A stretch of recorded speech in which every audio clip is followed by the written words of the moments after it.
Hello everyone, hope you're doing great. Mohammed Rob bolchi from Anglia Overs Education. আমি এই মুহূর্তে আছি new দিল্লিতে বাংলাদেশ হাই কমিশনের সামনে, যা রাধাকৃষ্ণ মার্গে। আপনারা যারা আসবেন, স্লোভেনিয়া যাবেন, প্ল্যানিং করতেছেন, আপনাদেরকে একটা তথ্য হচ্ছে আপনাদের পুলিশ ক্লিয়ারেন্স লাগে।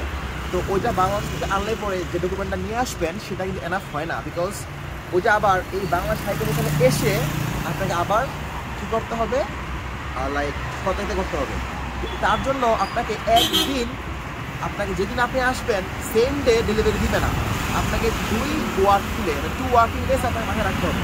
ফর এক্সাম্পল, আপনার অ্যাপয়েন্টমেন্ট হচ্ছে মানডেতে, স্লোভেনিয়া মেসে বেস করছেন মানডেতে, আপনাকে আসতে হবে আগের সপ্তাহে বুধবারে। এসে আপনি দিল্লি অবস্থান করলেন, সেদিন আসবেন, সেদিন হয়তো আপনি এখানে আসতে পারছেন না, নিবে না। তো তার ফলোয়িং ডে থার্সডে আসবেন, তাহলে সাবমিট করবেন, ফ্রাইডেতে পাবেন, সেম ডে পাবেন না। তো যেদিন আপনি আসেন না কেন, আপনাকে একদিন সেম ডে ডেলিভারি দিবে না। তো এটা হচ্ছে একটা ইনফরমেশন।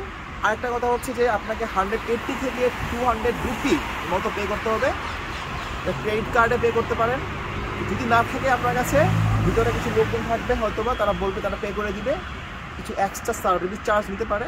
সো এটা বেশি একটা অ্যামাউন্ট না।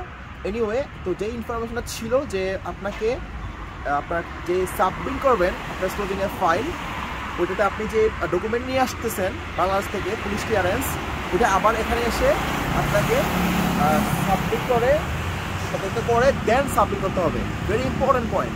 So thanks for watching this video. Mahmudur বলছি, যারা আমাদের সাথে যোগাযোগ করতে চান 01629905718 is my number, and you can also WhatsApp, UK number WhatsApp করতে পারেন।